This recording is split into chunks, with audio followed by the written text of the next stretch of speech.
ஆண்டவர் பேசுகிற ஒரு காரியம் ஜெபம் என்ற தலைப்பில் ஆண்டவர் பேசுகிறார். டிசம்பர் மாதம் முடிந்து நாம் ஜனவரி மாதம் வரும்போது நிறைய ஜெபம் பண்ணணுன்ற மைண்ட் இருக்கு. ஜனவரி வந்தோடனே லீவு, ஜெபத்துக்கு பெரிய லீவு. ஏன்னா வந்துட்டோம்ல, வருஷம் தாண்டி உள்ள வந்துட்டோம், இனிமே பிரச்சனை கிடையாது. வரணுமோ வரமாட்டோன்றதுக்கு பயங்கர ஜெபம், வந்ததுக்கு அப்புறம் ரிலாக்ஸேஷன். ஆனா இப்ப இந்த பாதையில் நடக்க அதிக ஜெபம் அவசியமா இருக்கிறது. ஆண்டவர் குறிப்பாக சொல்லுகிறார், தனி ஜெபம். என்ன ஜெபம்? தனிப்பட்ட ஜெபம் ரொம்ப அவசியமா இருக்கிறது. உன்னை ஆசீர்வாதத்துல கொண்டு வந்து சேர்ப்பது தனிப்பட்ட ஜெபமா இருக்கிறது. ஆதியாகமம் 32ஆம் அதிகாரம் 24 29 வசனத்தை நாம் வாசித்தோமானால் அதுல யாக்கோபு செய்த ஜெபத்தை குறித்து சொல்லப்பட்டிருக்கிறது. வாசிக்கலாம். ஆதியாகமம் 32ஆவது அதிகாரம் 24 29 வசனங்கள். யாக்கோபு பிந்தி தனித்திருந்தான். அப்பொழுது ஒரு புருஷன் யாக்கோபு பிந்தி தனித்திருந்தான். என்ன பண்ணாரு? அவருடைய ஃபேமிலி எல்லாம் அவங்கள ஒரு ஓரமா செட்டில் பண்ணி வச்சுட்டு இவர் போய் ஆண்டவர் சமூகத்துல தனியாக உட்காருகிறார். தனித்து தேவனுடைய சமூகத்தை தேட யாக்கோபு முனைகிறார். அப்புறம் படிங்க.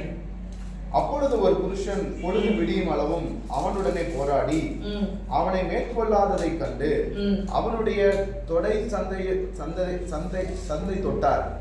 அதனால் அவருடனே போராடுகையில் யாக்கோபின் தொடை சந்து சுளுக்கிற்று. அவர் நான் போகட்டும், பொழுது விடுகிறது என்றார்.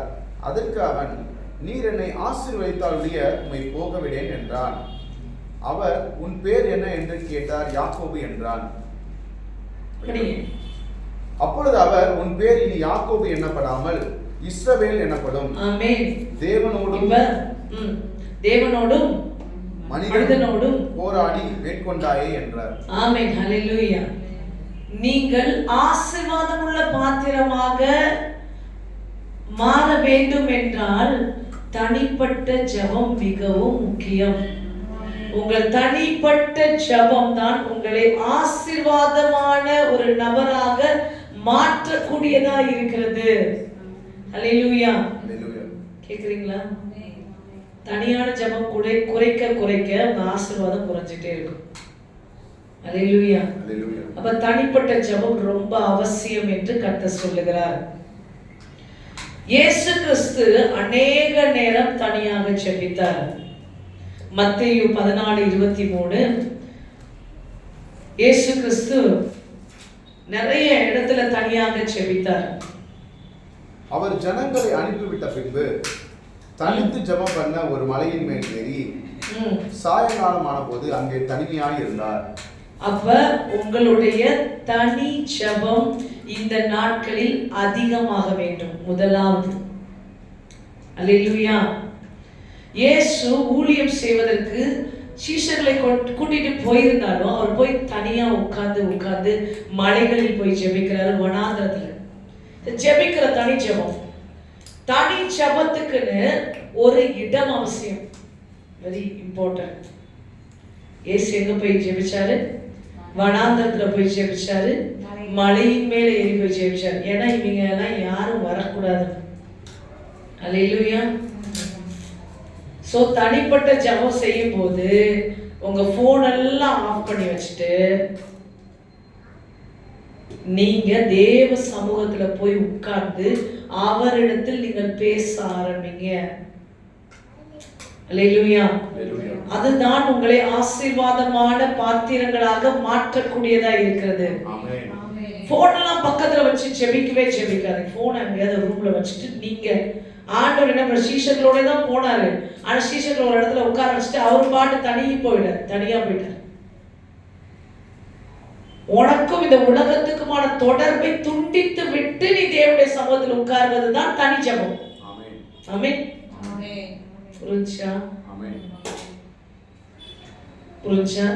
மைண்டு உலகத்தை விட்டு துண்டிக்கப்படணும், இருதயத்தின் எண்ணங்களும் உலகத்தை விட்டு துண்டிக்கப்பட்டு போன் மக்களுடைய கம்யூனிகேஷன் சேவல் கூவதற்கு முன்பு மேலே ஏறி வந்து அவன் எல்லா சத்தங்களும் வருவதற்கு முன்பாக தேவனிடத்தில் தனித்திருந்து ஜெபிக்கும் போது நீங்கள் ஆசீர்வதிக்கப்பட்டவர்களாக மாறுவீங்க. யாக்கோபு நடுராத்திரியில ஜெபிக்கிறார். அல்லேலூயா. எந்த தொந்தரவும் கிடையாது. அல்லேலூயா. சோ இன்னைக்கு இந்த காலகட்டத்தில் கர்த்தர் சொல்லியிருக்கார், நமக்கு சொல்லப்பட்ட வாக்குத்தத்தங்கள் நிறைவேற வேண்டுமானால் ஜெபமும் துதியும் அவசியம். மிக முக்கியமாக இந்த ஜெபங்களை நீங்கள் எப்படி தேவனுக்கு என்று ஏறெடுக்க வேண்டும். தனி ஜெபம் என்பதை புரிந்து கொள்ளுங்கள். நீங்க உங்க மைண்டை இந்த உலகத்தோட வச்சுட்டு பண்றது தனி ஜெபம் கிடையாது. அல்லேலூயா. எல்லாத்தையும் செட்டில் பண்ணிடணும். பாருங்க, யாக்கோபு என்ன பண்ணாரு? செட்டில் பண்ணிட்டார். செட்டில் பண்ணிட்டு தன்னை தனித்து கொண்டார். இயேசு என்ன பண்ணாரு? இங்க அமர்ந்தவங்க 3 பேர் அவங்கள செட்டில் பண்ணிட்டு போய் தனியா ஜெபம் பண்ணாரு. சோ இன்னைக்கு இந்த நீங்க ஜெபங்களை செய்ய வேண்டும் என்று கர்த்தர் உங்களுக்கு ஆலோசனை கொடுக்கிறார். இரண்டாவதாக குரூப் பிரேயர்ஸ். ஆண்டவர் அடுத்து என்ன சொல்றாரு? 2 பேர்கள் 3 பேர்கள் கூடி ஜெபிக்க வேண்டும் என்று. மத்தேயு 18:20 உங்களுக்கு தெரிந்த ஒரு வசனம். இருவர் கூடி ஜெபிக்கும் போது அந்த இடத்துல தேவன் நடுவில் இருக்கிறார். அவர்களுடைய விண்ணப்பங்களுக்கு அவர் செவி சாய்க்கிறவராய் இருக்கிறார். சோ இருவர் ஜெபிக்கிறது முக்கியம் இல்லை, இருவர் ஒருமனப்பட்டு ஜெபிக்கிறது ரொம்ப அவசியம். அல்லேலூயா. பவுலும் பர்னாபாவும் 2 பேர் சேர்ந்து ஊழியம் செய்றாங்க. அங்க பர்னாபா பர்னாபா ஒரு முடிவு எடுக்கிறார், மார்க்கை அழைத்து கொண்டு செல்ல வேண்டும் என்று. அதுக்கு பவுல் ஒத்து வரல. அப்ப அந்த ஒரு மனதோடு அவங்க ஒத்து வரலன்னும் போது என்ன ஆகுது? பவுலையும் சீலாவையும் பரிசுத்த ஆவியானவர் சேர்க்கிறார், பர்னாபாவையும் மார்க்கையும் சேர்க்கிறார். ஏன்? ஒரு மனதோடு ஊழியம் செய்ய வேண்டும், ஒரு மனதோடு ஜெபிக்க வேண்டும். அப்பொழுதுதான் ஜெபம் கேட்கப்படும். அப்ப உங்கள் ஆவி ஒரு மனப்பாட்டோடு இருக்கிறவங்களோடு நீங்க சேர்ந்து ஜெபிக்க வேண்டும். அல்லேலூயா. அடுத்தது அப்போஸ்தலர் 4:31-32. நமக்கு 2 பேர் கூடி ஜெபிக்கிறது. அந்த 2 பேர் கூடி ஜெபிக்கிறதுல சகோதரர்களாய், அதே ஒரே வீட்டில் பிறந்த சகோதரர்கள் இணைந்து ஜெபிக்கலாம். சிநேகிதர்கள், ஃப்ரெண்ட்ஸ், அவங்களாம் கூடி ஜெபிக்கலாம். இப்படி ஜெபிக்கும் போது என்ன நடக்குதுன்னா, சகோதரர்களாகவும் சிநேகிதர்களாகவும் கூடி ஜெபிக்கும் போது, சகோதரர்கள் ஒருமித்து வாசம் பண்ணும்போது என்ன நடக்குது தெரியுங்களா? சங்கீதம் எடுங்க.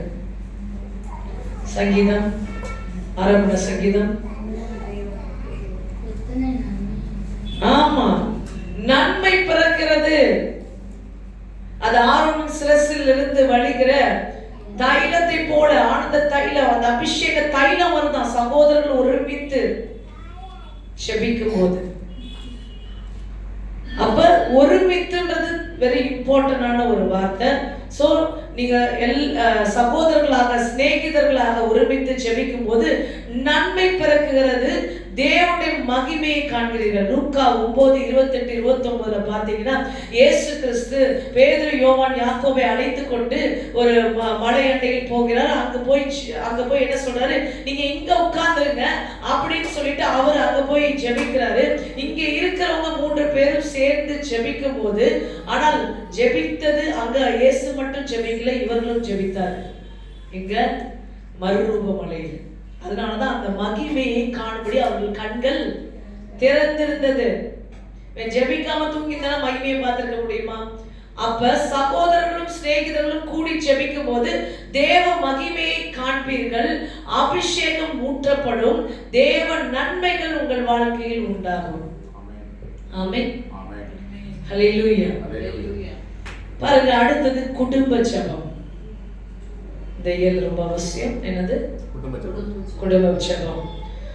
நோவா ஜெபித்தார், நோவாவோட பிள்ளைகளும் கர்த்தரை அறிந்திருந்தார்கள். அதனாலதான் கர்த்தர் சொன்னதை கேட்டு நோவா அந்த வேலையை செய்யும் போது அவருடைய பிள்ளைகள் அதை எதிர்க்கவில்லை, அவரோடு கூட சேர்ந்து வேலை செஞ்சாங்க.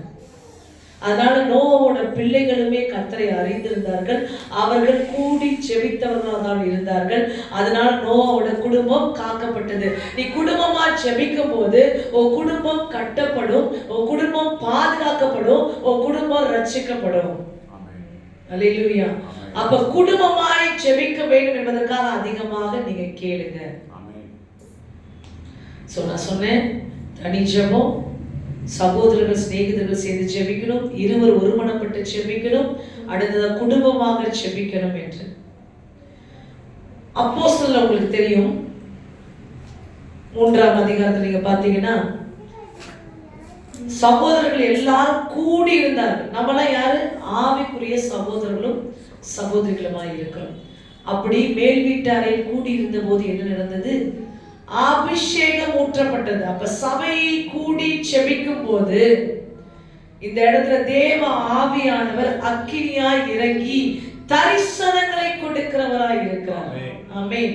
சபை கூடுதலின் போதுதான் உனக்கு தரிசனங்களை கர்த்தர் கொடுக்கிறவராய் இருக்கிறார். ஆமென். ஹல்லேலூயா. அப்ப ஒவ்வொரு ஜெபத்திலையும் ஒவ்வொரு விதமான நன்மைகள் பிறந்து கொண்டிருக்கிறது. ஜெபம் எவ்வளவு அவசியம். இந்த தனிப்பட்ட ஜெபம் முதலாவது சொன்னேன் பாத்தீங்களா? அந்த தனிப்பட்ட ஜெபம் உனக்கும் தேவனுக்கான உறவை பலப்படுத்தும்.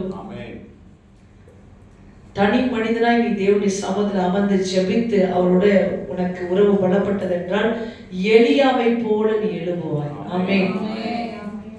தேசங்களுக்கு ஆசீர்வாதமாய் மாறுவாய். ஆமென்.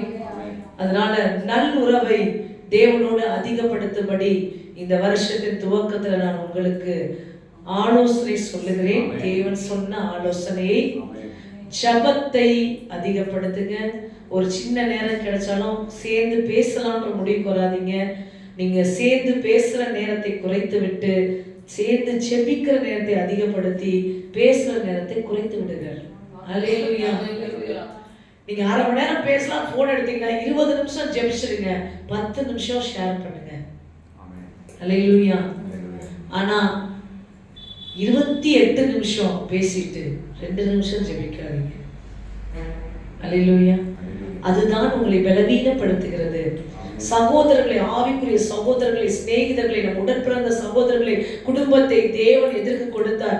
அவருடைய இருதயத்தை அறிந்து, அவருடைய சித்தத்தை அறிந்து, இந்த பூமியில அவருடைய சித்தத்தை நம்ம குடும்பத்துல, நம்ம சபையில, நம்மளுடைய உறவுல நிறைவேற்ற வேண்டும் என்பதற்காக கொடுத்திருக்கிறார். ஆமென். ஹல்லேலூயா. ஹல்லேலூயா. அதனால் நீங்கள் அதை உணர்ந்தவர்களாக அதை எப்படி பெற்றுக்கொள்ள முடியும்? தேவ சித்தம் என்ன? இந்த இந்த உறவை கொடுத்த, கணவனை கொடுத்தது, இந்த மனைவியை கொடுத்தது, பிள்ளைகளை கொடுத்தது, இந்த தாய் தகப்பனாரை கொடுத்தது, இந்த சகோதரியை கொடுத்தது, தேவ சித்தம் என்னன்னா நீ ஜெபிக்க ஆரம்பிக்கணும். ஆமென்.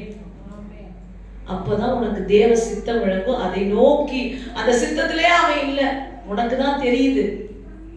அவன் சித்தத்துல மறுபடி சென்று பண்ணுங்க. ஆமென். அவனை குறித்து தேவனுடைய சித்தம் என்னது கேட்டு ஜெபம் பண்ணுங்க. அல்லேலூயா. கர்த்தருக்கு ஸ்தோத்திரம். இந்த இதுவரை நீங்க ஜெபிக்கலனாலும் 2025 உங்க கூட இருக்கிறவங்கள தேவன் எதுக்காக கொடுத்தாருன்ற தேவ சித்தத்தை அறிந்து,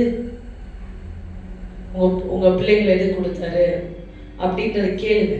அந்த சித்தத்துக்கு நேரா நீங்க கண்களை திறந்து அறிந்து கொண்டு அந்த சித்தத்துக்கு நேரா அவங்கள திருப்புங்க.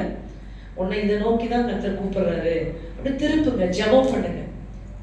அதுதான் கர்த்தர் விரும்புவாரு. அப்படி நீங்க ஜெபிக்க ஆரம்பிச்சீங்கன்னா கர்த்தர் உடனே அவங்க வாழ்க்கையில மாற்றத்தை செய்யறதை நீங்க பார்க்க முடியும். ஆமென். ஏன்னா தேவ சித்தம் அறிந்து ஜெபிக்கிறத கர்த்தர் விரும்புறாரு. ஆமென். கண்களை மூடி நாம் ஜெபிக்கலாம். Thank you wonderful Jesus.